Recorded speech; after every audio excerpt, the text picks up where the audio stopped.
You were also doing an APAC role. How difficult was it to be in the boardroom with men? You really need to be adaptable. At the core, still Human beings are Same. human beings. At this stage, going back to 26/11, 2008. Yes.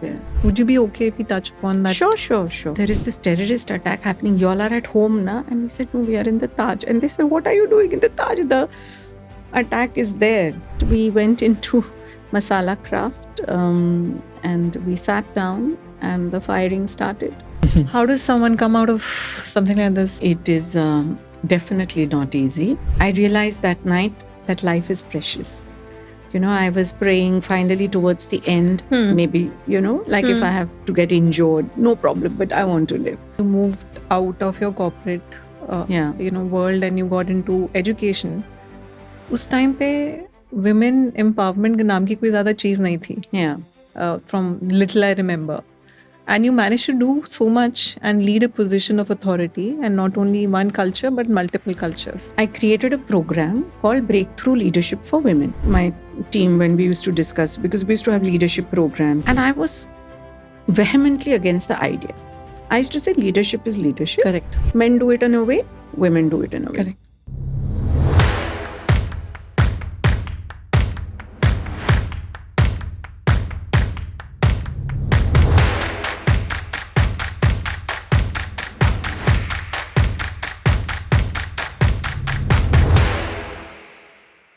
Welcome, Rajita ji. Welcome to Unstoppable Woman. Thank you so much. Like I was telling you earlier, I'm super excited to have you amongst us today. And I think it'll be a very enriching conversation with the kind of depth of life you've lived so far. There's so much to learn from you.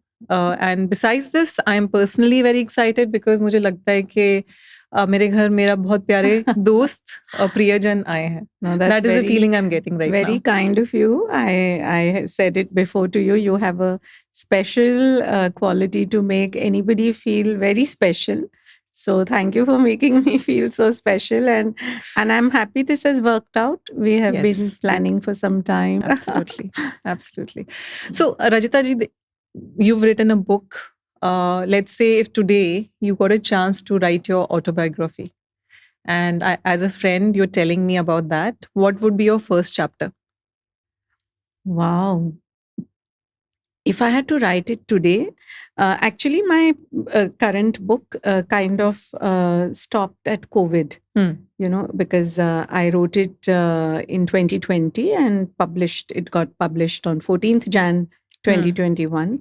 And I thought that was what we saw of COVID, but Correct. There was more of it. Yes. So I would say the first chapter would be that. Okay. What that did to us, what it did to me as a person, what it did to my family. I lost my father in May of 2020, not because of COVID, something else, but that it coincided. And to grieve through a period of isolation was a unforgiving experience. Absolutely. Very brutal. It was very, very. We didn't realize it until some time because we couldn't meet any family, nobody could travel. Yeah. And then how that developed, and we thought, all of us thought, right, like 2021, we thought it'll be a new year, things, and then the second wave hit, and then that Omicron third wave hit. So the experiences I went through as an individual, what we went through as a couple, me and my husband Ajay, as a family, and as a society, like where we were living, and the kind of realities of human nature, it showed both nice and not so nice. Yeah. And then from our university point of view, so I would think that would be. So when are you going to start writing? Yeah, you are tasking me. Yes, I think I should. Interestingly, Shailja, when I wanted to write this book, I'll tell you why I wrote it. Puja Gurudev, Shri Shri Ravi Shankar ji, who is my spiritual master. I'm an art of living teacher, as you know, and now completely using as much of my time productively for different art of living projects. So he always tells everybody that you should write your good experiences, because he says all the time that, there is so much negative around in the world, negative news. People talk things which are like, if we meet as friends also, sometimes first thing we discuss what is not okay, mate didn't come, whatever. Correct. So he always is inspiring everybody that write your positive stories, tell your positive experiences. So I just started writing it like a dump of experiences, on my laptop. Whenever, however I remembered or found time, I started writing it. And I didn't think that it will come into a book, become a book. And I used to always think, who is interested in reading about my life or my stories? Kisko padhi hai?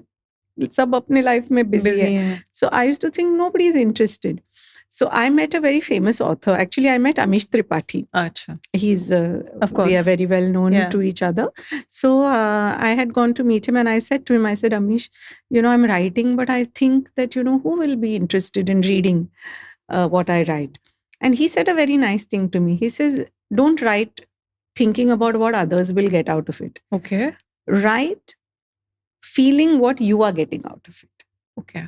That was a big game changer for me. Yeah. And that's a feeling which people connect with eventually. I guess so. Yeah. Because everybody who has read my book has I'm so grateful to God that people say these kind of things to me, that like 95% of them say that we started reading and we couldn't put it down. Wow. Or many say that they felt deeper sense of faith, or they felt more grateful, or they felt more committed to doing service for the world. So I feel just so humbled and grateful that people feel this reading very simple things that I expressed. So glad and really inspiring, and wish we could see more books coming from you. I hope so. The opening of this episode, you've already laid the foundation for it. But Shailja, I should ask you this. I already also now currently think, and maybe, you are in this field, you can tell me, in this world of AI and podcasts and, everything so much more audio visual, how many people will read another book? Is a question sometimes, Very good question. And I'll tell you why you should write. Okay. My son, who's 9 now, he started reading last year, sometime mid-year. Yeah. And we thought, ऐसे कर रहा है, ऐसे बैठा हुआ है 2-3 घंटे के लिए, we don't know what he's reading. He's got to reading big time. He's finished 100 books in last 1 year. Wow. And I had taken a hiatus from reading, and I've started reading because of him. Okay. So now, before I sleep, get up, our journeys everywhere, we have books with us. Lovely. So yeah, you must keep writing. Okay. The young minds, more young minds are coming. Yeah. So we just want to unpack your life a little bit more, because we know the illustrious career you've had. We know a lot about Sri Chu University mandate which you're managing, but there's a lot more to you, Rajita ji. And let's go back. Okay. At times where you've spoken about your grandmother and how she inspired you and your early influence in your life. Who else influenced you? So just let's go back a bit in timeline. Okay. Thank you for taking me back, because I feel we don't remember, we don't intently or actively remember those influences. So actually, I was, I think, very fortunate to be born in a family. It was a large family. It was a very, very close-knit family. It's not like you met every day. I'm talking in the 70s. The time is different. But, we would look forward to weddings. Many cousins, like on my father's mother's side, there are 37 of them cousins. Wow. So their children, like that. And my grandmother, my paternal grandmother, my dadi, was much later in life, Shailja, I realized the gravitas of her life, she used to live with us after my grandfather passed away. And she was one of the 5 siblings. So 4 brothers she has, has. And each of them was one more than the other. So one of them, Dr. V.M. Ghadge, was one of the earliest founders of HAL. Even today, his bust is in Hindustan Aeronautics in Nasik, in Bangalore. He made the first aeroplane of India, HT-20, something it was called. And he actually started the aeronautical engineering faculty of IISc. Okay. So recently I was elected on the board of IISc. When I went there, they took me to his office, first office. And so that was one brother. Another brother was an academician. And he has, to his credit, the only Ardhamagadi Marathi Sanskrit dictionary. So in Bhandarkar Institute in Pune, Dr. Amrit Ghadge he was. So he was this track, completely to academia. And the other two brothers were in Kolhapur, and they became industrialists. So like the Luna bike, we had the two-wheeler, like that. There was Lakshmi in that area. They manufactured Ghadge Patil Transport, all of that. And my dadi was the only sister of these four brothers. And she was a deeply spiritual woman. So she used to read Bhagavad Gita every day. So in the morning, 45 minutes she would read. She has never in her life had onion garlic. She would only drink warm water, Shailja, in her whole life. And I used to think she's drinking warm water always. Does she have a throat problem? Like a child, you think. And she did. We were just talking about the Bhagavad Katha. In Maharashtra, they do Saptaha. So 7 days. And she has done 62 parayans of Srimad Bhagavatam like this. In her lifetime. So she used to sit. So 7 days means it was a very strict ritual. So you sit from like 10 to 5. To do the katha. So you read it. She used to not say the katha. She used to read it. And she sit ramrod straight. And 2 times you're allowed to get up. Once, whatever for food or whatever it is, 2 times only. And like that 7 days. And people would come, sit in front of her, listen to her go. And her voice would change, intonations, with the emotions, it would change. And slowly I started realizing this is not normal, because I used to go to other friends and the dadis were not like that. They were different. She was different. So I think somewhere I'm grateful for that gene to come to me, which I think she taught us the Bhagavad Gita, 15th chapter. So me and my brother, I have a younger brother, Shantanu, and we had to chant it, and then only dinner we can eat. So every day, 15 chapter we would chant. And he used to love to listen to stories. So he had special thing कि रात को सोने से पहले उसको story सुननी है, हनुमान की, राम की, जो भी है. So full childhood we have, So I think I really wish with this, at this stage of my own spiritual journey, if I had her with me, I don't know how it would have been. So I think, had really, a major role to play. Oh, very, very. Without me knowing it. So you were just absorbing this. Absorbing it. But not really thinking too much about it. It was just part of your life. Yeah. And then this whole thing about this huge family. And my mother, I saw, so she was a working woman. Imagine, in 1965, she started working in the Reserve Bank of India. This is pre-internet, pre-mobile, even landline phone. Correct. And I sometimes think it's revolutionary, I mean, just post-independence India.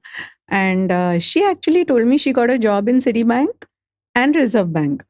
But the whole family thought, who knows these private foreign banks, kaise honge?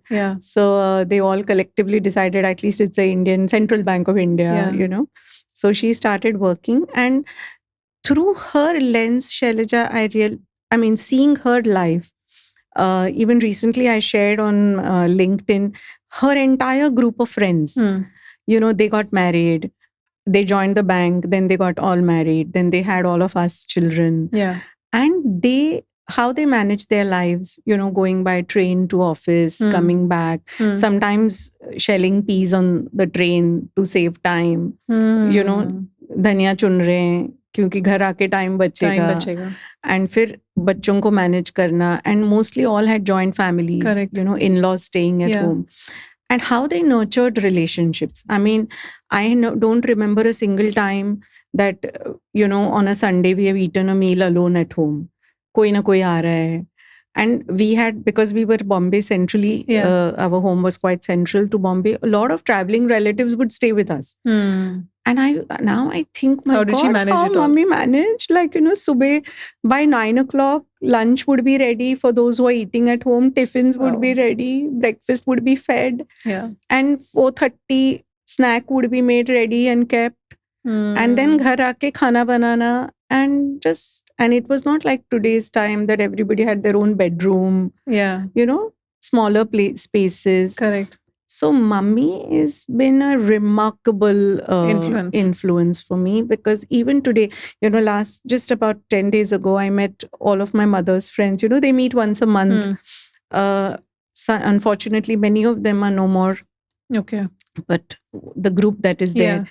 And I looked at all of them. I said, they are all in the age group of 75 to 80. And they take the time once a month. They meet all together. They share what they are doing, what new they have read in life. So sweet, yeah. Many of them have lost their spouses. But this attitude to life, which is simple, yet community. Yeah, deep. And I find that remarkable. So she was very, very... My nani also, Awa, I used to call her. Actually, when I was born, I stayed till I was 10, I stayed with her. Okay. Because my parents were working, and in those days, the daycare system, etc. So, and she was quite opposite to my dadi. So as much spiritual my dadi was, that much my nani was about her modern. Like dadi used to wear 9-yard sari, nani used to wear 6-yard sari, and that much more focus on, do you want to eat sandwich? Or do you want to, like, pampering. So you got best of two worlds. Yeah. Like dadi was all about dispassion, knowledge, read, news.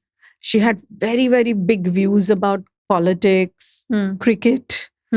Nani was exactly like kitchen, pampering. What do you want? Let's go here, eat that. And very warm, very, very welcoming. And I was spoiled because I was with her. And so I used to think, actually, I have two sets of parents. Because weekends I used to go to mummy, papa. Yeah. And so when I started living with my parents, I said, this is different, like that. So they were, I think, all three of them. So very warm and rooted childhood. Very. And grounded in spirituality, yet practicality of life. Very practical. And a little bit, I would say, effort for my childhood, in the sense, because I used to stay with my grandparents. Then weekend I used to go to mummy, papa. Then Monday again come back. So it was not like a normal child. But that time, it was not like today. If any child had to do that, there would be so much talked about it. And, psychoanalysis of what it's doing to the child's mind. Impact. But aisa udhar tabhi kuch itna socha nahi. You also done finance. So I'm just curious, because were you a numbers person or a arts person? Let me tell you, really, very simple truth. So, as I was saying, so in my family, everybody was doctors, engineers. Correct. There was one lawyer, two lawyers. But everybody was like science people. So when I passed my 10th standard in Maharashtra, 10th standard, I was thinking, okay, what to do? So I said, if I take science, and then in 12th standard, I don't get good enough marks, then I won't get into engineering or medicine. Got it. Then I have to do just like a BSc. Right. And I was never so good at, in 9th, 10th and all, also biology, we had to do that dissection. You didn't like that? It was not for me. Like I coasted through, because, it was always done as pairs. And the person, my partner, I mean, I could not do that frog. So I said that I can't do. Medicine. And blood I can't see. Then engineering, I found it too dull, like, dull. So I said, what to do? So for no lack of another option, I thought, let me do architecture. Then all these mummies' friends one day came to me and said, you know what? If you do architecture and you have to go to all these sites and you will get so dark. Really, that was the bottom line. You will become so dark. You'll have to go all these building sites. I said, oh yeah, that's true. Different perspective. Worry is only a different level. They said, see, we are in the bank na. It's a nice AC में बैठ के अच्छा काम करना पड़ता है, अच्छा काम है, अच्छा environment है. You join bank na later. So you do commerce. So I said, this sounds good because I'm watching them na. Yeah, obviously. There's a nice canteen, good food, like that. So I took commerce, and to be honest, all hell broke loose in my family because all my uncles, aunts, everybody came and said, you all are destroying her life. Why she's not taking science? She's such a bright girl. Yeah. And first person in the whole family to take commerce. Okay. But somehow then my mother stood her ground. She said, nay, she'll do fine and whatever. And then 12th standard, I got gold medal. Oh, wow. In one, it was nothing much. But the story is that because I got that, even more they came back. See, she's got, then she would have done even better there, like that. Yeah. But then anyway, so I did BCom and then I started doing ICWA along with BCom. That time it was allowed. But then I found it dry somehow.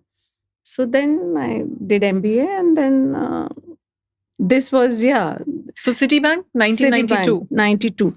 And I did my summer project with Hindustan Lever. And Hindustan Lever, I went, I said, wow, this multinational and, let me learn some product. Laptop bags. A little bit. Yeah. They said, this is your beat and this is your area. And I was assigned the other market and I had to go shop by shop. And I had a checklist. I had to report the placement of HLL products. Of course, yeah. Things like that. I had like a 20-point checklist. And my whole internship, I think 80% of it, I did this. Once I met a friend of my mother's friend in the other market and she says, what you're doing here? I said, I'm doing my internship, she's on the roads, the other market. I said, yeah. So that I said, oh my God, this is too much. I didn't think. So then when I got City and that's it. There was no great planning. But I was, I was good at numbers. I think banking in a way probably, because in our family, Shailja, like at that time, India was going through this balance of payments crisis. So night dinner time, mummy used to explain that how we have only 10 days foreign exchange left because she was in the balance of trade department of RBI. So it was familiar. That's about it. No more than that. Okay. But and then when I started with City, I think, I again feel very grateful to God to give me that opportunity. It was a breakthrough in my life because it was such a pioneering institution, innovation, thinking, and to be surrounded continuously by people who want to do better and think better and invent new things or find better ways to do the same work. Sure. So you are like in a, you're like in a rocket, which is continuously moving up. Yeah, so accelerating and you're moving with it. Yeah, so whether you do anything or not, you are moving anyways upward. Yeah. And if you also move a little, probably you move a little more. So sure. And you did very well. I was okay. 18 years, right? Yeah. But first job, only job, 18 years. Sometimes now when I tell my students this, they look at me like I'm some sort of a relic. They say, what? Because these days, 18 months is also like, bahut kar liya. Correct. Yeah. But 18 years and you were also doing an APAC role, right? Yeah. So I was last 6-7 years of my career. I did, based out of India? Or? Yeah. So the role was Singapore based. Okay. But, in those days, as we grew as women in our roles, I think City kind of organizations also had a lot of emphasis on giving flexibility, etc. Sure. So I could work out of Bombay as long as I did what I had to do. So I used to travel. In a good month, 2 weeks, in a busy month, Wow. 3 weeks. Yeah. Wow. I have done sometimes groceries at Singapore airport on the way back. So, Wow. yeah, but it What was great. It was stories. fab. I mean, I am that it was a golden time. I know, see, I you feel. are a genius and you're brilliant. But No, honestly, I'm not a honestly, genius.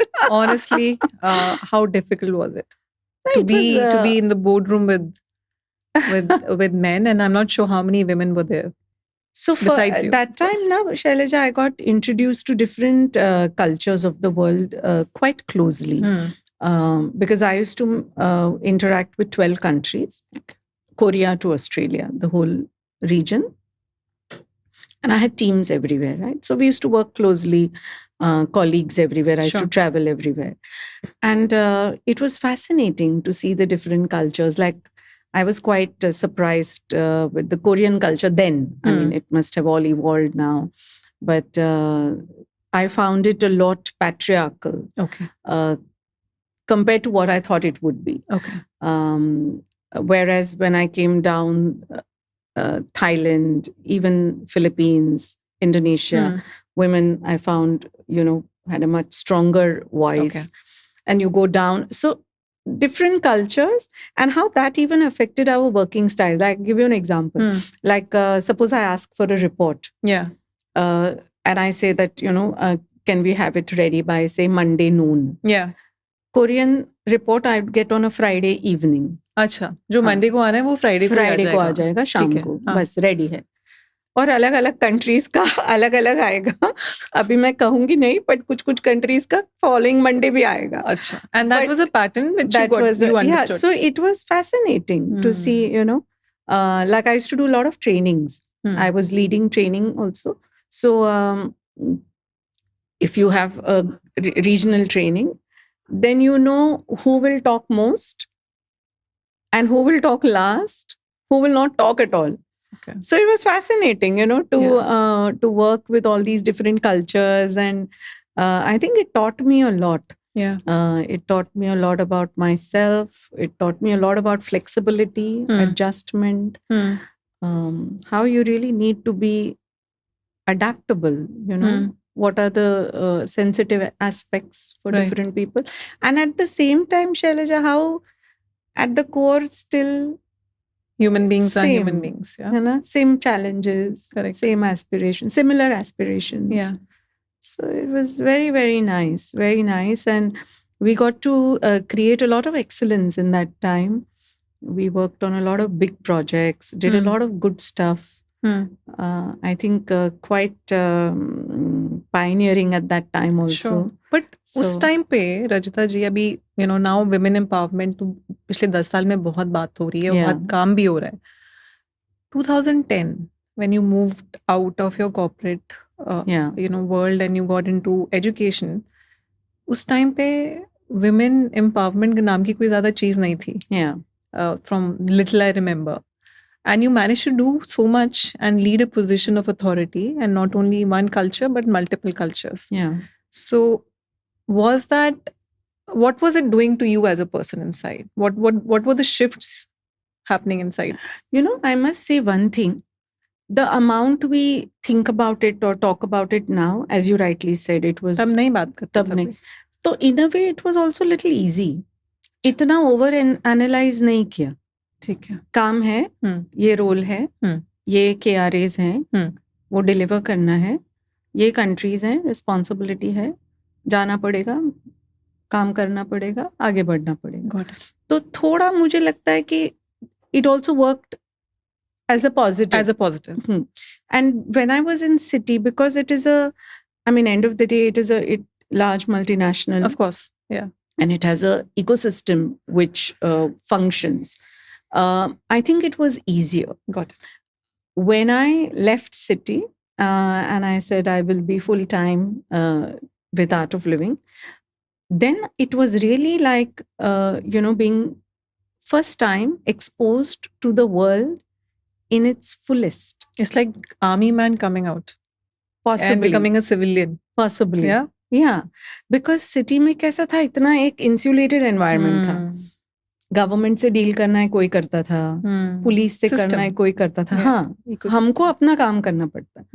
But here suddenly, and here, we were now building the university. I was saying, like, these kind of people exist? Like, what is this? So just before we get into the Art of Living chapter, so Art of Living foundation and you doing a course and then you becoming a trainer and doing a lot more in a university, Sri Shri University. When did the journey begin? Did it begin along with City? Yeah, it was along with City. I actually had the good fortune to see Gurudev in Bombay, in Mumbai in 1992. Sri Shri Ravi Shankar ji. Pujya Gurudev, yes, Sri Shri Ravi Shankar ji. There was a satsang happening, and we had a family friend who was Gurudev's devotee. Okay. And I used to really like that uncle, very sweet, soft spoken, very pleasant. So I used to say, oh, this uncle is only so nice, so his guru must be so nice. So we went like that. He said, oh, Gurudev is coming to Mumbai, come for satsang. I didn't know what it meant. But I said, okay, somebody like this. Because of my grandmother, we had exposure to this. Many such people have come to our home, So I saw Gurudev, I felt very, very soothed. I felt very cocooned somehow. I don't know how to explain it. Like just I'm meeting first time, seeing somebody, not even meeting, seeing. From far, or then went to darshan like this, took blessings. Sure. And so then by it kind of led me one thing to the other. One course to the other course. Yeah, course. And then I got married, and then we got transferred to Bangalore. Okay. So then we are like, that's where the ashram is. Headquarter is. Yes, headquarter is. And there somehow our home became, like, I remember when I moved to Bangalore, I said, in my house, as I was saying, used to having so many people when in my mother's parents' house. And I said, here, what is this? Just two of us, But then that was very short-lived because our home kind of became like the city center. Yeah. And people kept coming, going, khana ban rahe, log aate hain, jaate hain. And especially people used to come from US or different countries. We started becoming like the jet lag transitor type of place, because they'd come home, then, just stay 1 or 2 days, get over their jet lag, then move to ashram, like that. Got it. So just for our audience, Art of Living Foundation has many courses, yes, which are into breathwork, yoga, meditation, then retreats. Yes. And you did all of them. And then you also became a teacher. Yeah. So Art of Living Foundation today is present in 184 countries of the world. By being present means we have a foundation in each of these registered. Yeah. And the Art of Living courses, we have close to 54 courses of different types.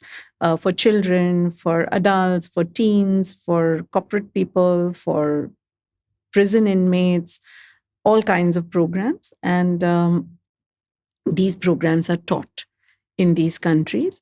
And there's a lot of research now which shows that doing breath work, doing meditation, how it positively affects or impacts your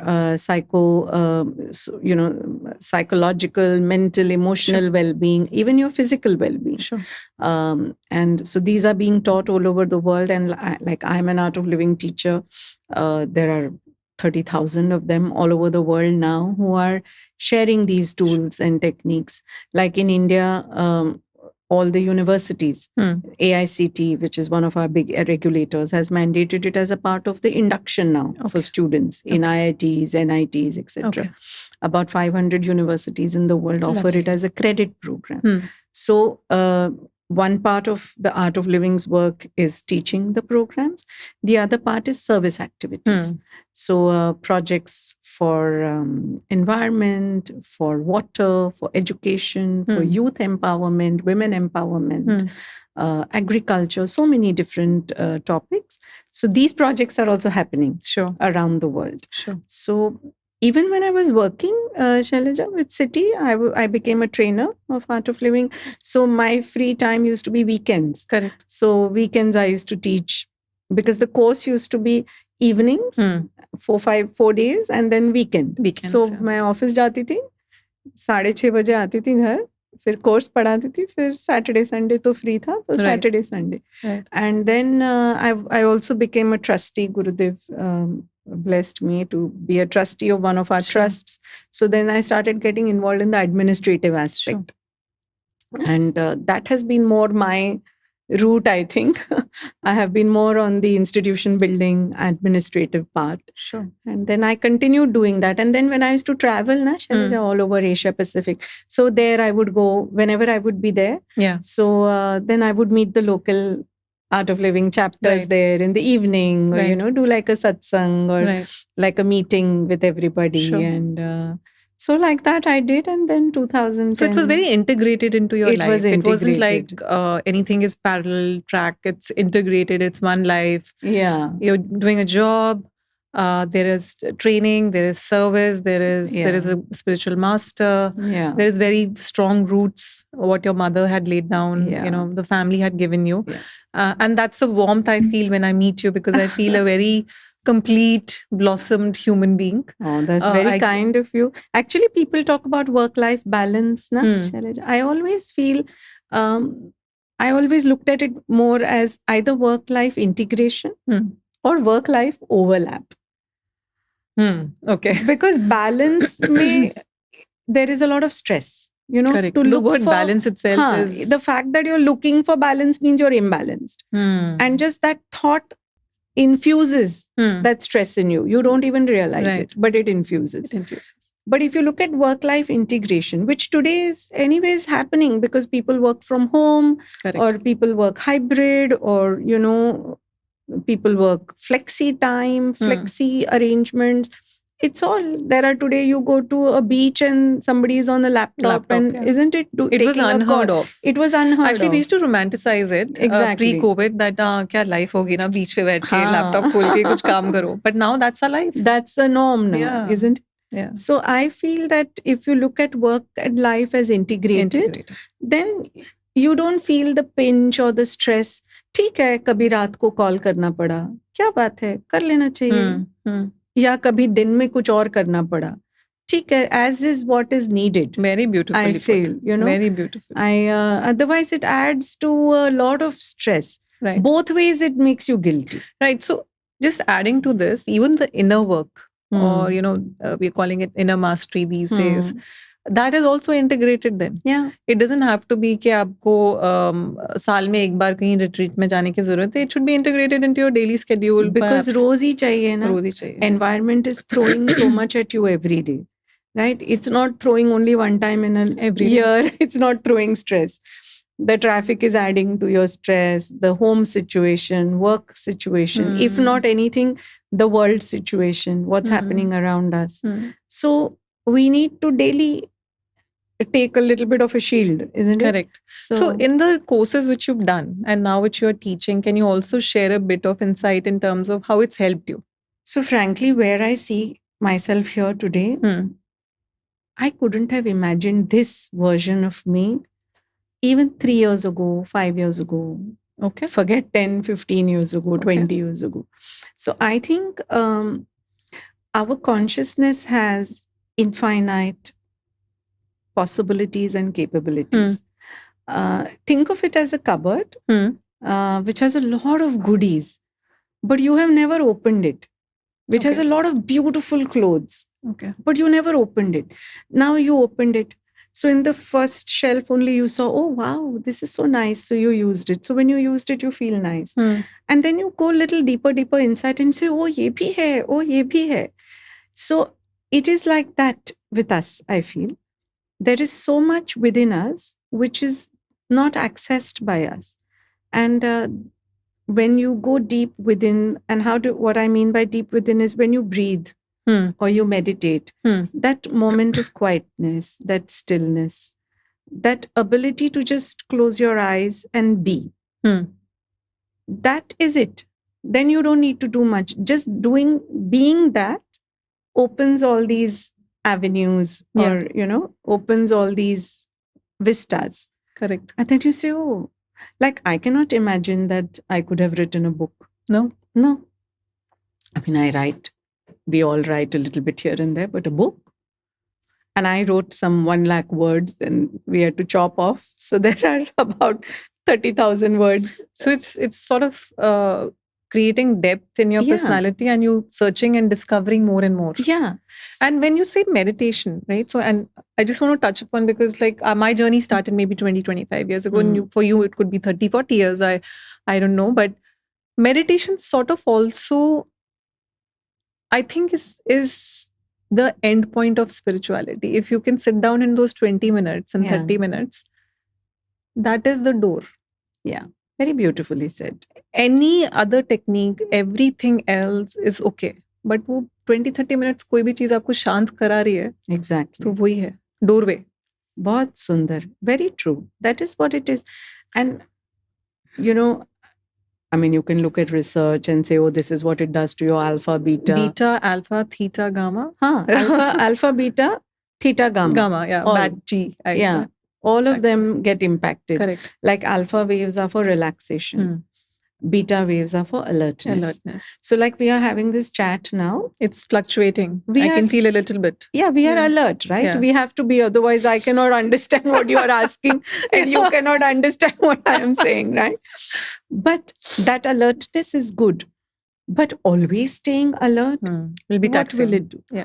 Now relaxation is important, but always you are relaxed means how will you function in the do world. Anything in So there is a research which shows that when you do Sudarshan Kriya, one of the techniques that we teach, alpha and beta, both waves increase, which is called the flow, a state of relaxed alertness, the flow state. Today, you know, McKinsey and everybody is releasing so many papers about what the flow state is. There's a book also written by a psychologist. I've been reading it. So much is written about the flow state, how when Federer hits that perfect ace, it's a flow state. It's a flow state. A perfect six is a flow state of a cricketer. And in fact, there are gadgets now which are trying to calculate what's really going on inside your brain and mind. So ये तो scientific level पे हो ही रहा है. जो पहले कुछ नहीं था. पहले नहीं था. But just at a very basic level, you know, if you feel relaxed, you feel calmer, you feel cooler. You know, हम कहते हैं ऐसे कि how cool is your breath is an indicator of how calm you are. So this is what is happening. And at a more subtler level, Shailja, if I may, see, in our Hindu tradition, we believe in rebirth, right? Correct. We know that there are multiple births. So हमारे में जो संस्कार हैं अभी जो me as myself, you as you, we all have sanskars on us, within us, right? And they are a combination of what we have acquired now and what has come to us from before. Yeah. Now, suppose you want to rid yourself of that weight. Nahi chahiye mujhe ye bojh. Like today, so many of our behavior is a result of these also. हमें पता नहीं है. But sometimes you say, ये क्या कर रहे हैं, ऐसा क्यों कर रहे हैं? अभी से तो नहीं समझ आता, कुछ पहले का है. You know, that's why you have these child prodigies, all of that. But अब मान लो कि कुछ संस्कार है जो तुम्हें नहीं चाहिए. अभी कैसे निकालो? तो हम जो ये सहज meditation करते हैं, it wipes away unwanted impressions. So scientifically, talking about सहज or meditation, and we know we've discussed this many times, कि वो awareness ही burn करती है वो thoughts को, right? So more sajag you are, more aware you are, it starts burning all those impressions away. So this is like English, what I'm saying, but technically होता क्या है? वही होता है कि it's like आपके पास river आ रही है, river में जो gun जा रहा है वो निकल जाएगा, कि burn होगा, कि मतलब what is happening? आपके पास बड़ी सूटकेस है, आप लेके घूम रहे हो suitcase, and you are saying it's very heavy, it's very heavy, very heavy. कभी निकाला ही नहीं, देखा ही नहीं कि what is there inside the suitcase. तो जब निकाला, which is meditate किया, तो देखा अरे ये चीजें तो जरूरी ही नहीं है, तो निकाल के रख देते हैं. ओ चलो ये निकाल के रख दिया तो हल्की हो गई बैग. So जो मेडिटेशन में कुछ चीजें दिखती हैं या महसूस होती हैं जो ऊपर आ रही हैं surface पे, then they are cleaning up, getting cleansed. Okay. Yeah. And sometimes which we are not even aware what's happening. We are not aware. So it is such a fascinating thing, Shailja. It's like, firstly, I don't even know the weight I am carrying. That's true. And then how do I get rid of it? First, I don't know. Correct. Second, how do I get rid of it? This is the way. Beautiful. So I sometimes wonder how people live without it, you know? Yes. I mean, I mean, this is the So, best thing which has happened to me in this me too. lifetime. Me too. Nothing comes close. And some of the things I have been able to deal with in life, I cannot imagine without meditation how I would have been able to do. I don't think. Yes. And at this stage, going back to 26/11, 2008, Yes. by then you were obviously strong into meditation. Yeah. Would you be okay if we touch upon that Sure. incident? Sure. Yes. What happened? Nothing. We went to the Taj Hotel. I was that time a board member of World Forum for Ethics in Business, a foundation established by Gurudev. It was headquartered in Brussels. Okay. We used to have an annual conference on ethics in business in the European Parliament. Yeah. So just the week before, actually 2 weeks before, not the week, 2 weeks before was our conference in Brussels in the European Parliament. And one of my colleague board members was Erika Mann. She was a member of the European Parliament, German lady. And she told me that in 2 weeks, I'm coming to Bombay with a business delegation, and I would love to have a nice meal with you. Fair enough. And, she and my husband also she knew. And my husband, because he, his family belonged to Peshawar and they moved during partition, he would always tell history about it. And she was fascinated by it. So she says, I want to have a nice meal and listen to a lot of stories from Ajay. So that's what we decided. And the date was 26/11. It was a Wednesday. I mean, no other Wednesday of my life I have gone to a hotel to have a meal midweek, but because she was coming. So we went, and we were actually booked in the Oberoi in Kandahar. That was our favorite place. We didn't eat out much, but they knew what we liked. We knew the staff there, and we have been going there many years. But what happened was but she was going to stay in the Taj. So we had to go to pick her up. And she got late. So then we decided we'll eat there because, we were hungry. It was almost 9:20. We are early eaters. So even then, and then that's it. We went into masala craft and we sat down and the firing started. And I thought it was crackers because when I was waiting for her, I saw there were many weddings in the hotel. Because I've never heard a gunshot, so I don't know. That's what it sounds like. So the firing started, and actually what happened was we were sitting like this. So me and Erica, and in front of us Ajay, my husband, and his back was to the door. And when the sound started, he rushed and he shut the door. And Masala Craft at that time had a silver door, big silver. It was not silver, but it was silver looking. So it was a solid door. Whereas Golden Dragon, all others had glass doors. So when he went to shut the door, people are still eating, like nobody realized what was happening. So the hostess was also, "Sir, what are you doing?" He said, "No, just wait." And the hostess has that little podium. So he took that podium and he put it by the door. And there was a couple, and that uncle, there was a Sardaji, elderly gentleman. So he jumped also, and he and Ajay held the door like this. And I'm thinking, what are they doing? I said, what will Erica say? Come on. She's our guest in Mumbai. And later, actually, Ajay told me when he went to shut the door, they were shooting in the Golden Dragon. Yeah, he saw that.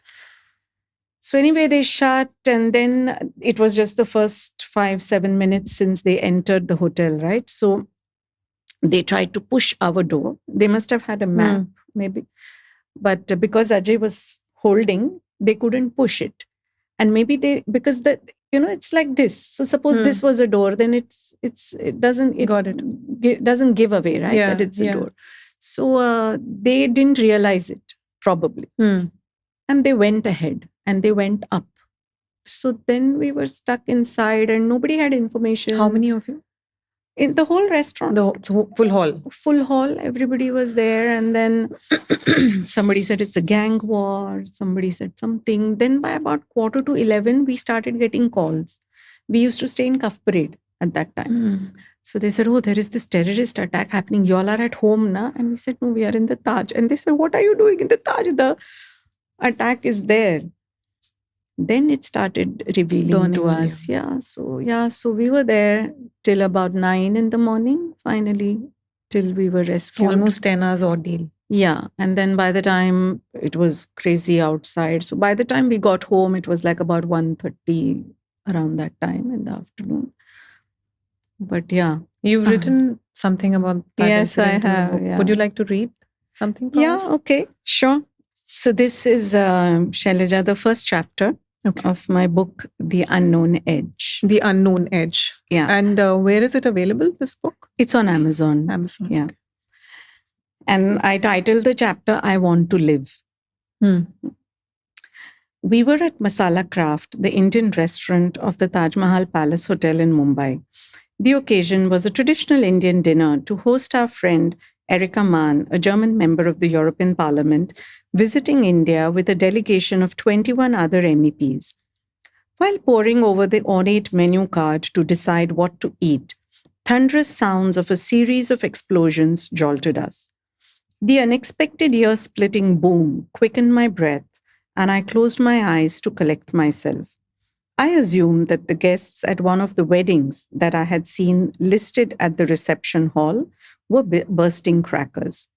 But my husband Ajay had already leapt from his seat and was shutting the doors of the restaurant. The Taj was under siege. Terrorists had attacked it. This was a nightmare unfolding. How could this be happening to us? I wanted the horror to end that moment, but it was nowhere close to abating. Resigned to our fate, I slumped down lower behind the table that was hiding us when my phone screen began flashing. It was Gurudev. I wanted to speak to him, but couldn't say a word. In a gentle, loving voice, he said, Jai Gurudev Rajita. My already racing heart leapt up to my mouth and a bolt of energy rushed up my spine. I sat upright from my crouching position, fumbling to hold the phone in a way so that Ajay could hear too. Though exhausted, I sensed my racing pulse, my quickened breath, and my beating heart. Signs of life. In that instant, my whole being was uplifted. Tears started rolling down my cheeks. I wanted to live. How I wanted to live.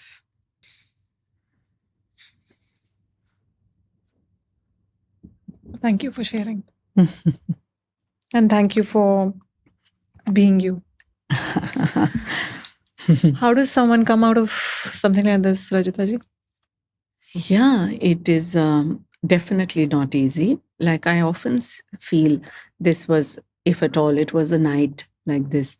Around the world, people are living in war-torn areas, in conflict areas. How are they living? Because this is 24/7 for them. This is, so it is a reminder for us. So for me, it did 2-3 things. First is, I realized that night that life is precious. I was praying finally towards the end. I was praying, doesn't matter. Maybe if I have to get, hurt, something has to go. Maybe, if I have to get injured, no problem, but I want to live. So that appreciation of life, I felt, we all like life. But conditions. Like that intensity that I want to live. Mujhe jeena hai. That I felt that night. Secondly, when that was the time we used to have Blackberries. And we were in city that time. So there we had a thing that data and voice has to be on separate instruments. So we had phone for voice and data for Blackberry. Literally, I couldn't use my phone anymore because I must have got 10,000 messages from people that when we came out that, oh, we are so happy you're safe. And I didn't know 90% of them. So I felt, who are these people who feel good for me? And I said, wow, there are so many people who have good feelings for someone. like in from Art of Living, Yes. all over the world, Shailja, people said that we were praying, we were, chanting for you. I said, wow. So that was a big, like, yes, that, there is love in the world. Like Gurudev says, love moves the world. But to experience it in a moment like this. So that was very, very precious for me. Thirdly, after that, it became a bit of a joke amongst my colleagues also that if anybody would argue, I would cut them. I said, come on, you're alive. What you're arguing about small things. So that context of what is important, I think became very clear. And, in spirituality, one of the big blessings is the blessing of Sangha. You have a Sangha, a good company. And I remember that time, Shailja, for almost 4-5 months, every week, somehow Gurudev would send somebody to our place. Like some Swamiji would be traveling to Bombay, then he would stay at home. So if he's at home, then, people are coming. Khane ban rahe hain, satsang ho raha hai. Aisa almost every week something was happening. So that the space anyway was healing. So sadhana and Sangha. Both, I think that. It's like, you're brushing your teeth every day. जब root canal होता है तो 3 बार brush करते हैं. बिल्कुल. पता चलता है. So I recognize that time. And in Art of Living, we also have a program called the Blessing Course. So where you get you cannot explain these things, practically you can't explain.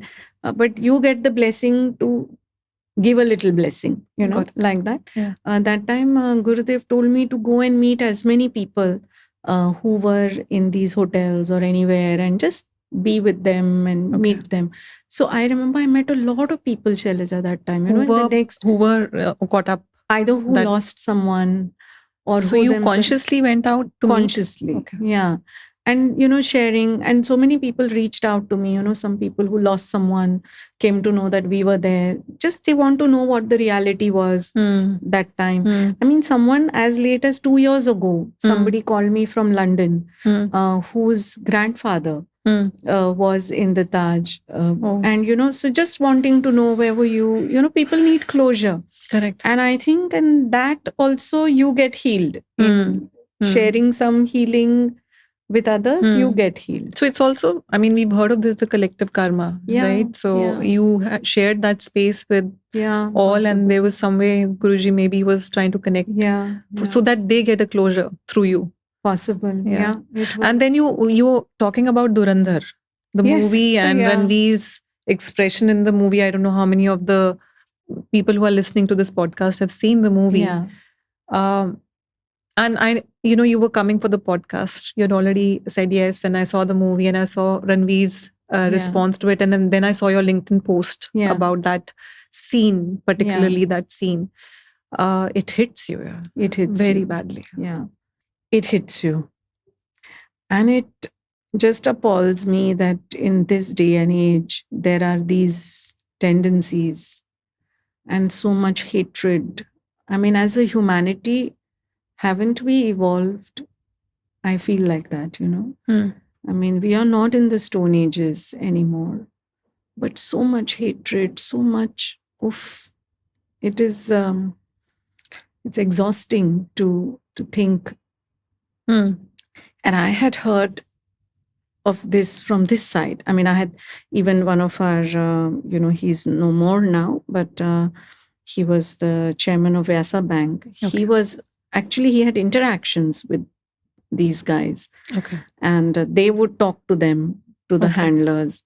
He was one of the main ones who gave a lot of witness also. And it was true. What was shown in the movie is indeed how it was happening. So it is. So you were at the receiving end of what was happening as instructions coming from there. Yeah. So what Gurudev says, the need for peace education, the need for religious harmony, acceptance. If we don't have it, what will we become of a world? I wonder sometimes. And I see him, that is what he's doing, going day after day city after city, country after country, talking to people, teaching people a few things, helping them meditate, and saying, life is good. We are together. We are as a world one family. So any conflict zone or war inflicted zone is where Gurudev has played a major role and contribution, right? Yeah, so many. Colombia, what happened where he was able to resolve the FARC conflict. Yeah. How many thousands of people lost lives there. And so many other places like in Kashmir. Sure. So many people came back to society. Recently, he was in Kashmir. Almost 30,000 youngsters came to feel that peace, to feel that joy, and to commit life to a nice way of living. Ultimately, kya hai, Shailja? We live 60, 70, 80 years, whatever. As there's a speck in the whole cosmos. Correct. We live it in a nice way, and so that we leave it back also with a nice footprint, nice footprint. Right. And now your mandate is to take Guruji's vision ahead, which is you are the president of Sri Sri University. Yeah. The change from finance to getting into academia and education, that's a big transformation. Very big transition. How did that go about? It was not easy. When Gurudev told somebody she will take care of the university. I said, what does that mean? Like, what do I have to do? Take care. And I said, I know what is a university. I don't know how to build one. And I thought it to myself because long back, Gurudev had once said to me, you just say yes. And the rest is being done. This is 2010. Yeah, so this was 2010. And I became president much later. That time, T.N. Seshanji, the late T.N. Seshan, who was our ex-chief election commissioner, he was the president. So we were a couple of us, like his assistants, and he was such a taskmaster. Okay, before we go there, how did you decide to leave corporate world and transition into So when education? this incident happened, yes, this is 2008. 2008, Shailja, actually, because I was managing Asia Pacific that time. So my first calls used to start by 6:37 because Korea used to open. And I was hiding under the table. When my BlackBerry alarm went at 7:30, I had a call. Oh. And I said, oh my God, I have a conference call now. So I remember writing to my boss that, boss, hostage in Taj can't join call. Oh my God. Literally, I wrote that. I have a screenshot of it. And he was like, what? So he messaged me, where are you? I said, under a table. And like that. So Indian boss, Korean. Indian boss, but living in Singapore. And then, of course, the whole city system sort of descended on me in a good way that, where are you? How are you? Escape like that, do this, all of that. But I then realized that the value of time also, right? Because I had a busy work schedule. So I had everything but time, flexibility of or freedom of my time, So I had thought that I want to move into something where I have time is at my command in that sense. So that's how I think it took me a year and a half by the time. Yeah. And then Gurudev, I consulted and then I said, let me do this. I had no idea what it will mean or what I will do. But just that time it felt like an important decision to make. How did it feel when you said yes? Yes to the position at Sri Sri University? I didn't feel anything. Nothing. Because I'm like, okay, ye kar lete hain, ye bhi kar lete hain, like that. So, but it was a difficult transition because, when you master something over 2 decades, then you reach at a certain level of that profession, of that knowledge, of that expertise. And then suddenly you start at the bottom. So I still have, I used to have a small little blue diary. So any conference I used to go, any meeting I used to go, and it was so many acronyms and, terms. I didn't know any of them. So I would write it. Then I would Google it, learn it. So I really had to teach myself. Self-education. Yeah, because it is so much regulation is there in this field, so much compliance. so many technicalities. So it's really like studying to be one, as an. What was inspiring you to tread that path? Besides, obviously, Gurudev was there and the guidance was there. I think my childhood nurturing has always been to pursue excellence. I was in this ocean of family members. So whenever we would meet at a wedding, किसी की शादी में मिलते हैं, सब लोग साथ आते हैं, तो the sharing used to be, आज इसको ये gold medal मिला, इसका ये merit list आया. So it was all about what you achieved. Now rightly or wrongly, that is how it was. Yeah. And so somehow that thing was there that you have to be excellent. You cannot be substandard. So probably it was that. I didn't think of it that much. But yeah, I mean, because even in city, I was doing well. I play to win. I feel it's a good way to play to win, right? It puts you in a mode of passion. Right. It puts you more direction, more goal-oriented. Yeah. And, I feel, आजकल I see sometimes people around me, even youngsters, एक थोड़ा soft, I need my time. Work-life balance. Yeah, I need to take care. I need, a lot of that, which is true. Yeah. I mean, I'm not saying you should, harm yourself. Yeah. But I feel nothing great was achieved without some sacrifice, without doing more than what you thought capable of. So for me, work hard is energy. It energizes you. Yeah. I get more tired if I have nothing to do. But you make me work 20 hours a day, I'm like, now what? So that I think is my personality probably. Sure. So share something about Shri Shri University and how it ranks amongst other universities in India and globally, and what's different in terms of the curriculum and the approach, considering Art of Living has so many of these inner mastery courses. Right. So, in Art of Living, education is a very important vertical or effort, initiative. So Pujya Gurudev's father, actually, in 1981, started the Art of Living free schools, which today Gurudev's younger sister, our very dear Bhanu Didi, now leads and runs. We have almost 1,327 free schools in India, close to 1 lakh plus students all over the country, who we give completely free education. And so this is one vertical. The second vertical is what we have as urban education under the Shri Shri Ravi Shankar Vidya Mandir Trust. So in that we have close to 110 institutions, schools, colleges, etc., about 60,000 children. Now, these children, when they study up to 12th standard, they have a certain ecosystem they go through, right? They all do the Art of Living program. They learn so many beautiful aspects of our tradition. Life skill training. All of that. And there is a certain vibe in their whole schooling. Right? Approach, mindset, all of that.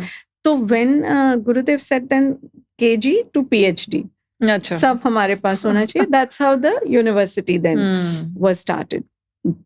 So this was the second. Third is, Shailja, we have Gurukuls in India to restore and to carry forward the old Vedic tradition. So 12 Gurukuls, close to 1,000 plus students who are really studying the Vedic knowledge. So there are a lot of foreigners also who have come and stayed in Bangalore ashram for this, right? They do like the shorter program. Gurukuls are like longer programs, 8, 9, 10 years. These, what the foreigners you are saying are called the Vedic wisdom. So it's like an introduction to Vedas. But they come and stay. They come and stay. Couple of years. I think it's a 2 months. 2 months. 2 months, one time kind of. So that's how the university intent was there, that we have the entire continuum, from KG to PhD. So our first academic year was 2012. And that way we are a young university. Building universities is a multi-decade, multi-generational sort of effort. If you see some of the big universities of our time, they are 300, 400, 500 years old. Sure. So 12 is tiny tot in that sense. But we have very proud of how far we have come. So today we have 75 undergrad, postgrad programs. Lovely. And 25 doctoral programs. So total about 102 odd. And we have about 4,500 students in our UG PG programs. And then we have many short-term, medium-term, all of that. To get total must be about 10,000 students. And we have grown to be now a university which I think is getting identified as a holistic way of education. Okay. So, spirituality is a way of life in a positive sense, not in a dogmatic sense. Like we have created an ecosystem where students can learn the Art of Living program and practice it. Every day sadhana happens. Learn, lead and serve are our 3 core values. So learn from every source possible so that you can lead. Be a leader so that you can serve back the community. So service is also a very big part of the way we live. So we are identified about 70, 80 villages in our vicinity. Weekend students go and This is in Odisha? In Bhubaneswar, Cuttack region. And today we are a top 15% university of Asia. Lovely. And we are sustainability is a big way of life for us. So there is a Times Higher Education Impact Ranking, which ranks universities on UN SDGs. So for one of the SDGs, SDG 2, which is zero hunger, Shailja, we are number 70 in the world. Wow. We are very proud. There must be about 50,000 universities in the world. We are number 70 and we are only 12 years old. Lovely. So many such great rankings, ratings are happening, and great team working in a very collaborative, nice space. And now we have built a very, very stunning, what we call now, because for lack of a better word, we call it iconic because it looks iconic. A new building on the lines of the Lingaraj temple. 14-story. It looks like that also, like a temple structure with a planetarium on the top. And which probably is the legacy for the next 1,000 years. And it will be a center for integrative medicine. So, really growing. When I went first, I'll tell you a short incident. I was in Korea. This was in 2009. And, in Korea at that time, we used to have those CDMA phones. CDMA stands for whatever, I don't remember now. But it was not GSM. So Korea had CDMA. So what you had to do when you landed at Incheon airport in Seoul, you could give your old phone. I mean, you could give your phone to them and they give you a CDMA phone. And when you board back, then you get your phone back. Replace. So I used to go for 4 days. Like I reach on a Monday or a Sunday evening and then I would leave on a Thursday. That would be my standard beat. To a beat. And when I used to go like that, I used to give that CDMA number to my husband, to my mother, like 2, 3, and my secretary. In 3-4 din mein kitna, who would want to call me so much? So when I was there like that once, I got Gurudev called me on that CDMA number. Means someone has gone through the effort to trace me. And Gurudev said, can you reach on Friday to Bhubaneswar? So this was Tuesday. So I said, Gurudev, I am in Korea. My flight is only back on Friday night. I will reach. So Friday now to change and all. I didn't know, in city also that travel arrangements, all that. So he said, okay, no problem. Then next Saturday, Sunday. So I said, because that was not a travel week for me. So little I realized that it was a meeting with the chief minister. And that got rescheduled only because I couldn't reach that day. Which was only later I realized. So we went for that meeting and then we went to this land. And I said, okay, where is our land?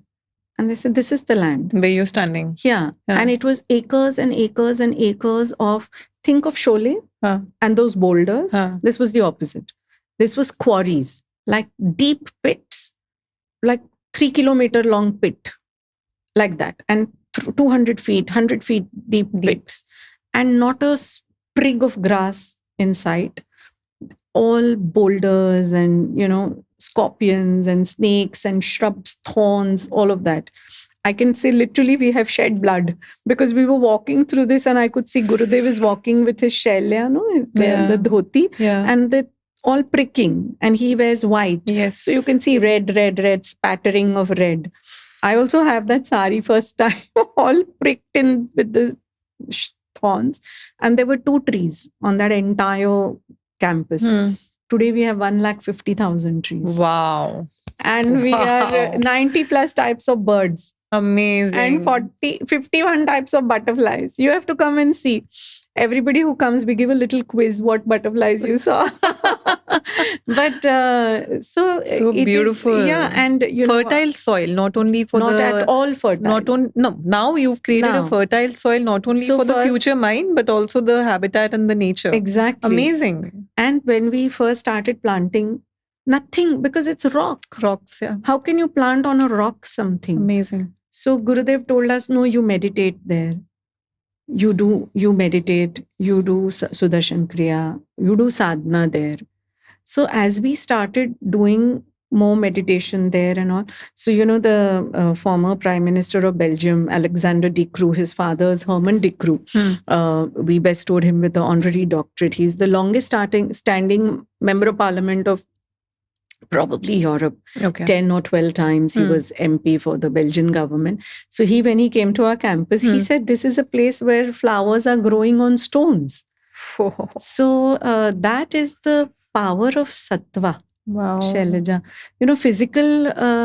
Physical effort, we could have brought the best manure. It didn't hold. Yeah. But as we did more, spend time, more meditation, more people meditating. No, I can imagine, because even in Art of Living headquarters, ashram in Bangalore, and this is for the audiences as well. I think there's some equipment through which you can measure the sattva of a place. Aura. Yeah. And the aura is really high. And compared to Mumbai or Delhi, where it suddenly drops or whatever, that rating goes berserk. I can imagine what can happen through meditation and increasing the sattva. I have seen it in front of my eyes. Of course. And now we have a nursery with 40,000 flowers. In fact, first week of February, we are going to have our first flower show. Wow. And this place was like a dead land. Even in the revenue records, you have that kharab land. It's called kharab land in Infertile. India. Yeah, it's dead, finished. It's over. You can't do anything with it. And that has become, so I feel Gurudev gave us this platform to experience the possibilities, the infinite possibilities of what a good intent, a pure intent, and sattva can do. Absolutely. And which makes you truly unstoppable. Yes, absolutely. All of us in Art of Living is unstoppable. Yeah. There is so much growth we've seen in the last 30, 40 years. Yeah. Which is unbelievable. It is. It's almost magical. Yeah. If you just keep going through the details of it, and it's never going to end. Yeah. Absolutely. So now Shri Shri University, you've spoken very good things. There's also a chapter which is about breaking the glass ceiling, which you did speak about briefly when we were on the phone. Do you want to talk about that? Yeah, we should break the glass ceiling. Yeah, it exists. Shailja, it exists in every field. It exists. That is the truth. And I think those of us who have had a chance to reach a certain level have, I think, that responsibility to create, to open the path, make it a little more easier, if possible, for those to follow. I have always been an advocate of capability over consideration. Okay. So I don't bat for consideration for the sake of it. Okay. No, I don't. I think that's unfair. Okay. Capability first. But there are certain unique situations as a gender, women as a gender we go through, for which those considerations then have to be made. So I think that is an important one, and that intentionality. Like even now when I am in this position, in India, about 1,400 universities, less than 10%, not even 10, 70 or 80 our Indian universities have women vice chancellors, and less than that percent also are like pro chancellors or chancellors. Okay. So But if you see at the entry level, 70% of assistant professor They're all level women. are all women. So what is happening in the journey? And that is the metric, whether Across it's banking, whether it's across entertainment, industries. whether it's law, legal, any, any. So something is happening or not happening that is resulting in this metric. Yeah. And I think more of us need to look at it and therefore work on it. So there's lots left to be done. 100%. When we started this podcast, the intent was that 4 years ago to get more people, women to come out and share their stories, get other women to get inspired, breaking boundaries, breaking barriers. And over a period of time, I felt that, we cannot just isolate men out of this conversation. They have to be brought into the conversation and make it more of a collective voice. Right? Because put it out on the table. This is what it is. How many women are really sitting in the boardrooms? And I've just stepped out of one where I was 1 out of 10 or 2 out of 10 sitting in a boardroom. And that is the reality. And that entire, that chapter, that missing, it's alarming. And no matter how much work is being done, Rajita ji, it's just not enough. And my pushback to the industry, especially the entertainment industry, is they're highlighting too much on the awards and the platforms and the forums where women are getting awarded. But there's a lot of work which is left to be done before we start celebrating. I totally agree. And that is where we are shifting this podcast this year and saying that let's get into what it takes for women to actually get there. And let's get into the transformation stories. Let's get into techniques. And like you have come and you're talking about so much of your transformation, what you've gone through. I think that's what's required. Shailja, I'll tell you one... when I used to lead the training for the assets group in City, that, Asia Pacific, a lot of times my team, when we used to discuss, because we used to have leadership programs, etc., so we should have a women's leadership program. And I was vehemently against the idea. I used to say leadership is leadership. Correct. Men do it in a way, women do it in a way. Correct. I never let it happen. I mean, not let it happen in the sense we never pursued that idea. When I came out of City and I experienced this world, I said, there are differences. There are the way you're perceived is different, the way you're judged is different, the opportunities you may or may not get are different. Correct. There are inequalities. But I still thought, but I wanted to, because I was a believer in it. Because, it also comes from your own upbringing. If you are not discriminated against, correct, as a child, you grow up with that sense of belief and a sense of inherent equality, right? Yeah. So, in fact, my case, I was treated always extra. So I thought, hum to extra special hai, kaun hame unequal treat kar sakta hai? But much later, so when COVID happened, everything shut down. We were all at home and we were discussing as a team, what should we do? Let's bring some... Everybody was, having maybe some little extra time at home. So at that time, by then this idea of, women's leadership or challenges are different had kind of much solidified in me.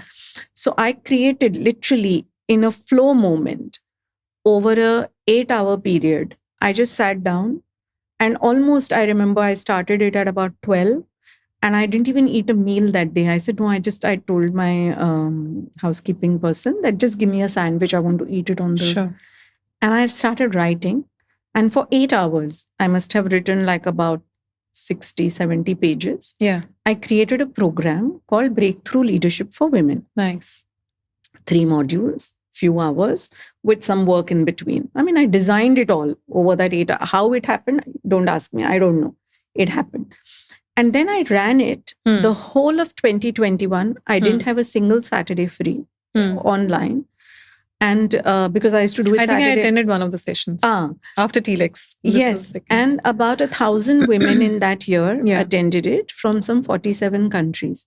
And big realization, number one, many times as women, there are many things inside us that hold us back. Okay, what is in the environment is one thing, right? Sometimes the culture doesn't support you. Yeah. Sometimes the institution doesn't have policies that support you. Yeah. Sometimes the industry you are in doesn't Sure. support, whatever it is. But that is external. Let's External. keep that aside for a moment. Internal, I realized, oh, this is holding me back, that is holding me back, that is holding me back. So that whole program, the focus was, let me deal with what is inside me. Lovely. That is in my control. Lovely.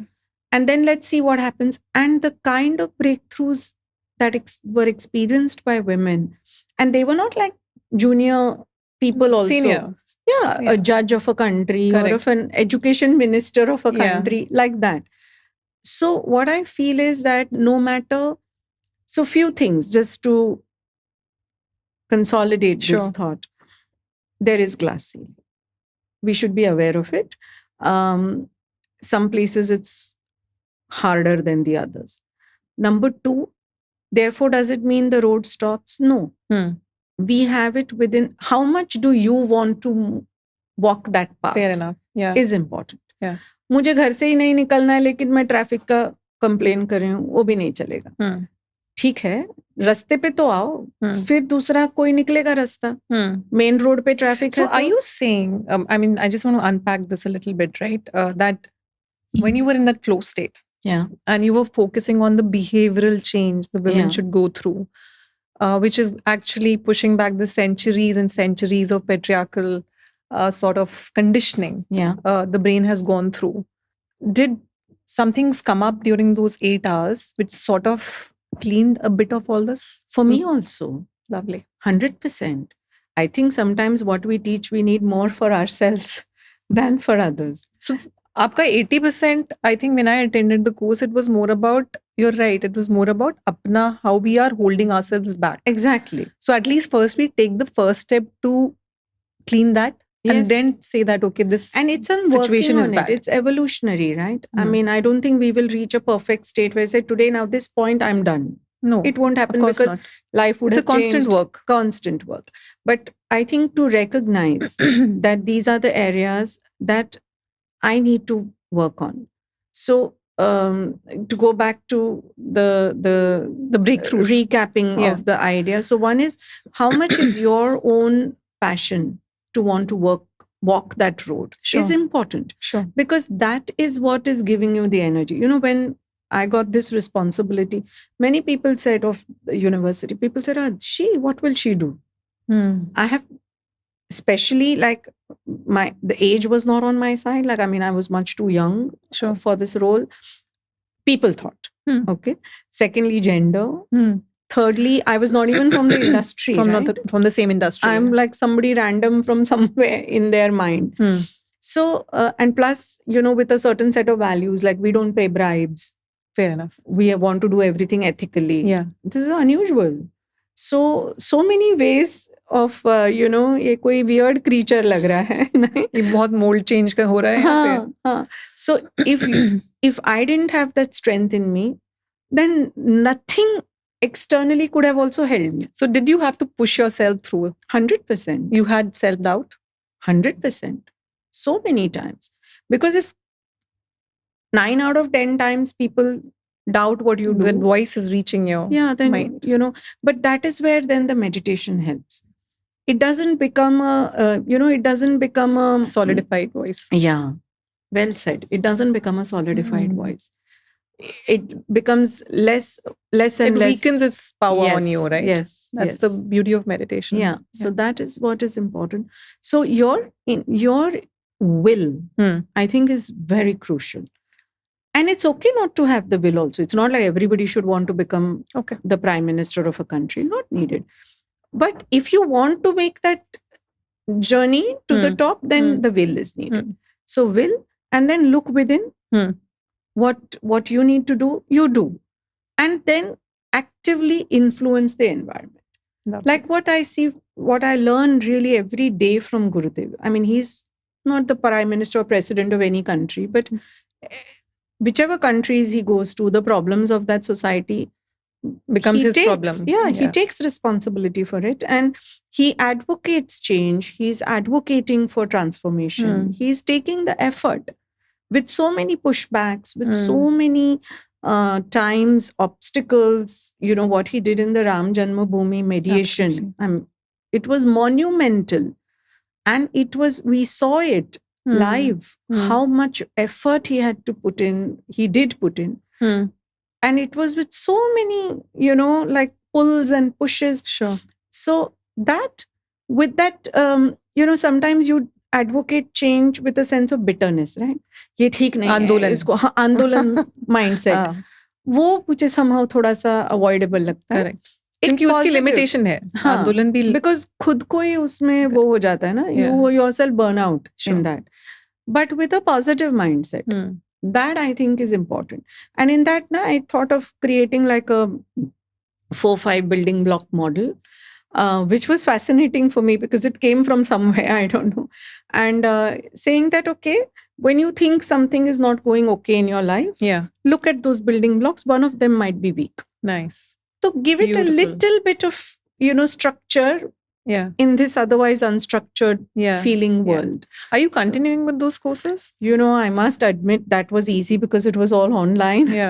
Now life has taken over, but I should do more of them. I should do more of them. You are also forgetting to talk about another role which you play in Art of Living, which is TLX. Yes. Right? So would you want to just share with our audience?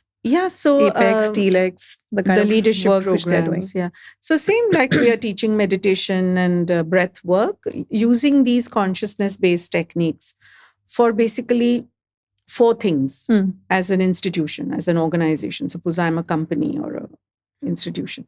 First is personal excellence. Everybody wants their team individually. Everybody should be excellent, right? Perform to their best. So help get personal excellence.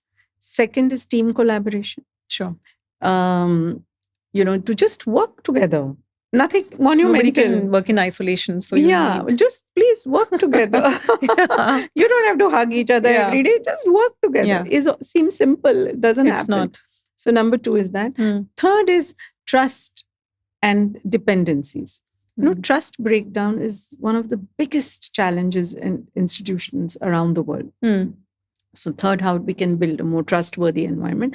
And 4, finally, galvanize it for a bigger organizational vision. Okay, so you now connect back to the organization's vision. See, if you are personal team, and collaboration with the team and organization. And the organization. Three elements you can look at it. See, because as a cricket team, you have 2 people always hitting centuries, but your team doesn't win.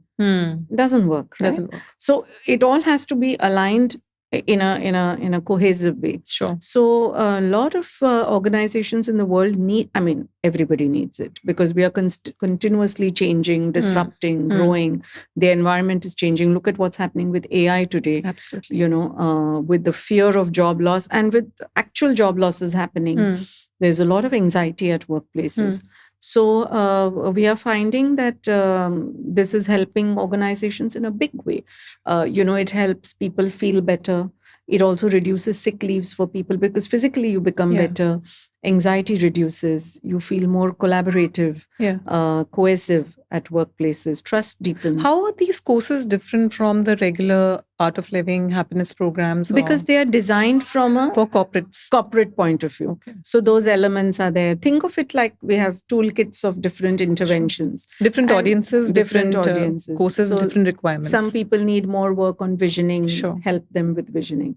Some people need more on trust collaboration. Others, depending upon what they need. So having worked with TLX in Europe myself, what I could see is that they customize every solution for every brief which comes from corporates. That's true. Which is very beautiful. Yeah. Right? Because then you're working ground up along with the team and giving them a solution which is customized. Absolutely. Because, my size is mine and yours is yours. Correct. So we need what is for our size. So which is your favorite? Out of all the things that you've done in Art of Living, you've done so much, Rajita ji. Teaching. Teaching is your favorite. No, you're saying all teaching? Overall. Oh, I should not say like that. But, I'm really, I think, I love institution building. The joy of the challenge. I love it. Like, planning for big things, and then working with the team to it, sometimes pushing yourself, pushing the team pushing you. For me, it's incredible. Like every year in November, we have our convocation. So this year, Shailja, we had to move the convocation to a ground. Okay. Because it was much bigger. More public. Almost 10,000 people were there. And for me, that's very fulfilling, to say, oh, last year we were in that smaller place. Before that, we were in another even smaller place. And now, so that for me is very, very gratifying and fulfilling. Beautiful. So, and to see improvement, like that training of numbers training helps. So, always looking back and say, oh, we grew this much, or we made this impact. Like, Gurudev has always been telling youngsters that, yes, you should become employable, but you should also become employment generators. So entrepreneurial mindset. So in 2019, in December, we registered our incubator. Okay. And 2020 March, COVID happened. Okay. But still, despite in that period, and then because so many people lost jobs, so we did ideathons, we did all kinds of things. We have today close to 180 startups. Wow. All of them together have about a 130 crore turnover. They are supporting about 20,000 farmers. They've created about 5,000 jobs. Wow. They serve about 3 million customers. So for me, this joy the magnitude of it is unparalleled. So that is... the COVID changed our life. Yeah. And now we all are talking about AI. And as we are talking, it's changing our life. Yeah. It's not something which is going to come 6 months or 1 year down the line. It's there. Yeah, it's there. Here. You open every morning, you open these apps and there are updates and we know where we are heading towards. Yeah. As somebody as you who's into education, what are the changes you are bringing into your curriculum or education structure? So in one way, it's a very frightening time for everybody. In higher education, the conversation today is around, are we teaching our students what they need to get the jobs they will get 4 or 5 years from now? Yeah. Which we don't know what those jobs are going to be. So it is a frightening transition time we are going through. On the flip side, it's the most exciting time. That's the word. I'm feeling excited. Yeah. I don't know why. Because this world never existed, right? We never had driverless cars. We never had cars which would get charged on a plug point. We never thought of robots. We never thought of robots. Yeah. So it is an exciting time. So we are also transitioning. So 3 things, how I think this is reflecting in what we are doing. One is what we teach about AI. So AI is not only for the tech people. AI is for the agriculture people also, Ayurveda also, architecture also, everybody. So what we teach as AI. Secondly, how we teach with AI, right? How we use AI to teach. Got it. So that's the second way. And third is how we use AI to administer. Got it. So can we do better student record management or hostel management or... So you see a part of what you're doing in, let's say, admin or different departments will get automated because of AI. A lot has got automated already. Yeah, a lot. You also spoke about something very interesting, which is application to learn is what will keep us human. Yeah. And prompt engineering is the way to manage AI and not get scared of AI. Yeah. So can you just unpack this a bit more? Yeah, you can. I mean, I'll answer you a little differently. So there is a research now which shows that our average lifespan could go up to 100 or 120. Okay. Which means we might have 80 years of working life, 80, 85 years. Fair enough. So that time when you learned something, graduated at 20 and it lasted you till 80 is not going to happen, right? You learned something. Yeah. BCom किया था. अब वो यहाँ पे apply नहीं हो सकता. वो 20 साल के जब थे किया था, अब आप 60 साल के हो, वो may not be useful. So it is being said that each of us will end up having 6 careers in our life, 6 distinct careers. जो already हो रहा है ना रचिता जी? मैं तो I am already also like on my second going through a transition. Yeah, you are also. Yeah. So I feel the ability to learn is vital today, more than what you learn. Okay. The fact that you can teach yourself, that you can relearn, lifelong learning, continuous learning is very, very vital. So whether like this, I was telling you before about my mom and her friends. Yes. When Ola, Uber, all this started, they called a young grandson or someone teach of them. some. I said, but सिखाओ कैसा use करना है. जब Instamart or Blinkit सब शुरू हुआ, सिखाओ. I find it fascinating because there is an invention. There is there is a need. There is a tech invention which is simplifying your life. Yeah. And because you didn't learn it, you're not negating it from you. Fair enough. So the ability to learn and the attitude. The attitude of open mind and the ability to learn. So people who are going to, okay, so let me put it this way. People who are scared of AI should not be scared of AI. They should be scared of not having the ability to learn and continue that learning. Why should you be scared anyways? Because it's there is a lot of scare there out is, there. Yeah. No, scare in the sense, fear. Fear है. हाँ, कि मेरी job चली जाएगी. तो जा भी रही है. जा भी रही है. So इसीलिए, how do I keep myself relevant? Correct. Right? Yeah. What are the skills? Or what do I need to be that will keep myself relevant? Yes, this question I think each of us needs to ask ourselves, isn't it? What do you think? And then whatever it is, therefore, close to what you're doing is what you need to do to upgrade. Correct. Just yesterday I heard a very beautiful interview of somebody who said that when we are a working person, we make our active income into passive income. And what he said was, काम पे we go for work. Suppose you go to office. Go in the morning, come back by 6:37, whatever, and then just spend the rest of the evening on mindless scrolling or watching Netflix or whatever. He says, you don't think of how you are going to up your skills. You don't think of what is your next role going to be. You don't think of what is your promotion going to be, and for that, what you need to do. Can you, so your time is inventory, basically. You're just giving it away to Netflix of the world. It is so true, right? Scrolling. So one is continuous learning.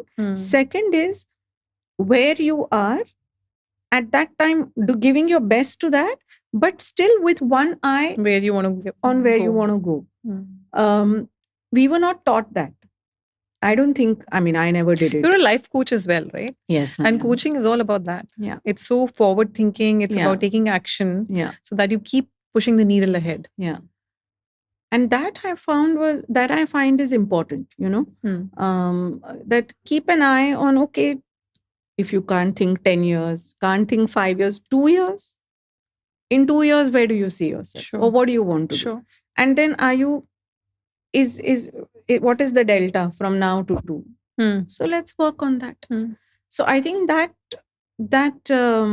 vitality towards life, I think is important. So when I look at you, agree with you, Rajita ji, when I look at you, you're someone who's sort of mastered the inner mastery and also I can't say mastered. Also having a very scientific approach to life, and you're saying, okay, this is fine, but the compass has to keep moving. Growth has to be always there. Yeah. So is there anything you can tell our audiences right now that if we combine these two forces together, the inner mastery with outer performance, the way the world is taking us, could be the great recipe to survival and thrive? Actually, I must share here what Gurudev always says. Please. 2 things. One is, he says passion, dispassion, and compassion. So passion is necessary. If you want to build something, if you want to grow, if you want to progress, you can't do it if you're dull about it. That's the result, right? Passion chahiye. But passion by itself can drain you out. Correct. That's why it gives nervous breakdown or panic whatever, attacks, anxiety, whatever, all of that. That's why little dispassion. You know what Krishna said, that karm karo, phal ki chinta mat karo. Sounds simple, but it needs to be integrated, right? In a very positive, active sense. So dispassion towards the fruit. Because that's the way to save yourself, I feel. And it's also enjoying the journey rather than always worrying about the outcome. Exactly. And then third, compassion. And I think it's very relevant for the generation of today, because I think because of social media, because of all this 24/7 stimuli about life, people are so kids, I find, are so tough on themselves. I don't look good, I'm not fair enough, I'm not thin enough, I'm not tall enough, my hair is not curly enough, or it's not straight enough. I mean, whatever it is not good enough. Good enough, yeah. So that compassion for yourself, Self-love, as they call it. Yeah. I think this for me is the These recipe. are the three mantras. Passion, dispassion, compassion. That's one. And the second one, somebody asked Gurudev, so is ambition bad to have? And he said, ambition should be like your shirt. Okay. When you wear a shirt and you go to work and you come back, then you remove that shirt, right? It has to go for wash. It should not become your skin. For me, this is a big sutra, because when it becomes your skin, then it burns you. When it's your shirt, you can remove it. So that, I think, is for me, two things very important. And personally for me, Shailja, I always tell even my young students that if anybody tells you can achieve anything big in life without working hard, run 10 kilometers away from them. So true. Yeah. Work hard. And working hard, I mean, not to get caught in the semantics of hard and smart and all that, but the will to work, the will to go through the grill, to work hard. Like I see all your production team is sitting here. I mean, end of the day, they have to sit through a conversation, whether they like it, they don't like it, but it's a job they are doing. Yeah. And there is a commitment to it. Yeah. And that is the fruit of it, So I feel that will to work hard is important. And then continuous upgrade. Today, we are in the world, I say, read, write, speak. Read every day. Not Instagram, book. Newspaper, book, knowledge. Newspaper bhi chalega. Headline bhi chalega. Kuch to padho, So read, write. When you start writing, write, not type, write. Because when you start writing, you realize how difficult it is to produce a coherent thought. If I have to even just write, how is the day today? Just write one paragraph. So write is important. And third is speak. Today you speak in the camera, speak in front of the mirror. Easy to open a YouTube channel. Doesn't matter whether anybody listens to you or not, but you speak because then you there's something happening inside as well. Yeah. So these are the few things, I think. So you read, you write, and you speak. Yeah. And simple. Okay. Interesting. Interesting. Yeah. Okay, Rajita ji, we've reached to a very interesting section. I call it quick bites because we've been talking for 2 hours and I'm sure you're hungry. So what emotion do powerful people pretend they don't feel but secretly fear the most? Vulnerability. Yeah, it's always there. To show that you can be weak, that you can have weak moments. Okay. When fear hits, what's the one line the mind tells and how do you refuse it? Mind tells, suppose the mind says you can't make it. But then, like I said before, the power of the will, you can do it. So you diffuse that power it's carrying. For me, like failure on my own volition or giving up is not an option. I have, touch wood, never given up on a life situation because of fear. Does it come with effort or does it flow naturally? No, it comes with effort and it comes sometimes with a lot of consequences. But like I'll give you an example. Like you can have bad bosses in life, right? One option is to change your job. I can't deal with. One option is to confront. Another option is to change. The third is to say, I will overcome. Continue. Even if I can't change the boss, but I will continue. I will not change my life because he or she is like that. So you are in the third category. I'm the third category. Got it. Yeah. After surviving 26/11, what illusion about life completely shattered for you? What illusion about life completely shattered for you? That it won't happen to me. Sometimes when you see things, you think they happen in the news, in the TV or on the Twitter feed to someone else. Hmm. And that it happened to me. So, What does real courage look like when no one is watching and nothing is guaranteed? in showing up, Okay. to show up, no matter how you feel, no matter how you've been treated, no matter what has happened around you, inside you, but just to show up. I think for me that is courage. That's strength as well. That's a strength. Yeah. What part of leadership is deeply lonely but never spoken about?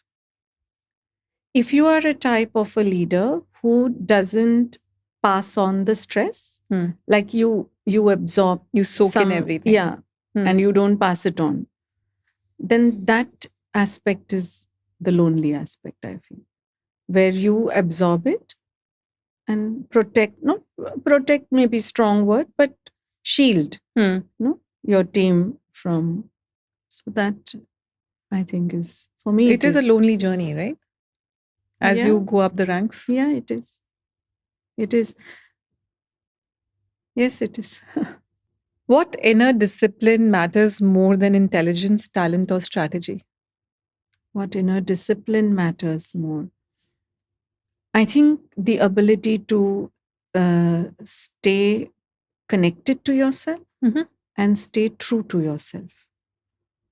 Very important to stay true to who you are, especially as you grow in life, as you become more senior, or life gives you a lot more than you even ever imagined. If you lose that true self, then you scatter. I feel that grounding is necessary. How have you managed to keep all pieces together? Because I see authenticity in your being. Actually, I really thank God that I have been able to. Sometimes I am intentional about it. Okay. Many times I'm intentional. I'll give you an example. Like, I mean, we don't drink alcohol, or we are vegetarians. So from the very beginning, we had very clear that we will not serve any of this even to anybody coming to our house. Right. Not that we just don't have it, but nobody. Even in our professional lives, you know how that the whole culture is there of parties and getting people home and all. We never did it. Okay. And it was important.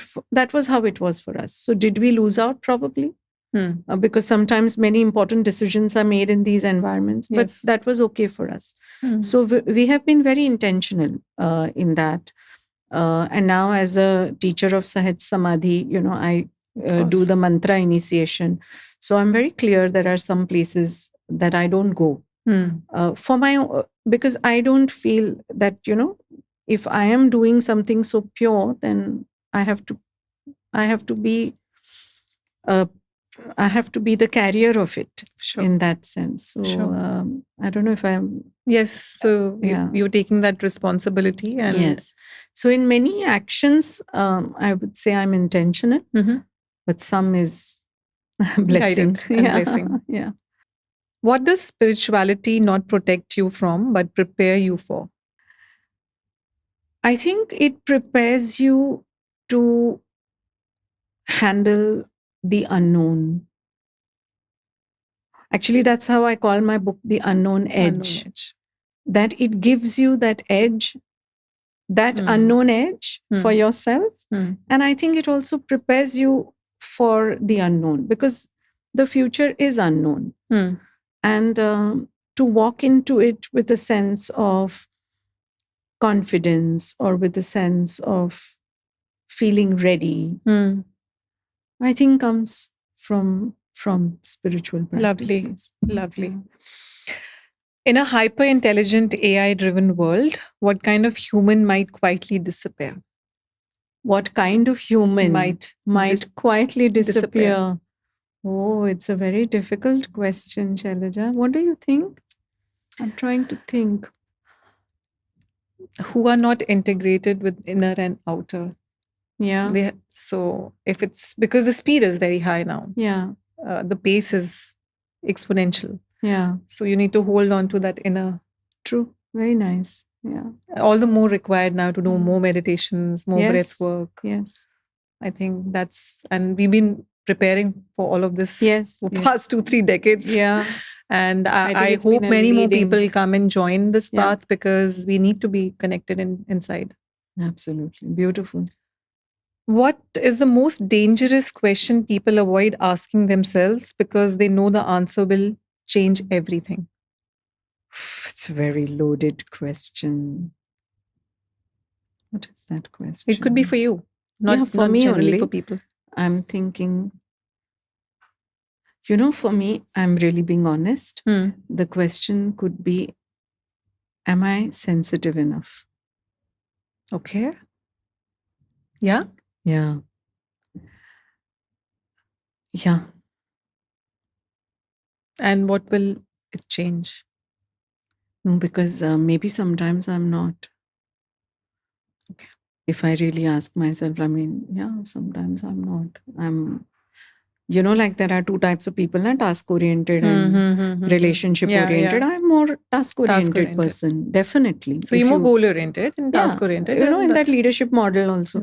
So definitely I'm more task oriented, which is also why I guess me as part of a team or wherever I have been able to achieve what I have. You're very outcome focused. Outcome focused. But therefore does the other part. I think that's an important one for me to remind myself. Wow.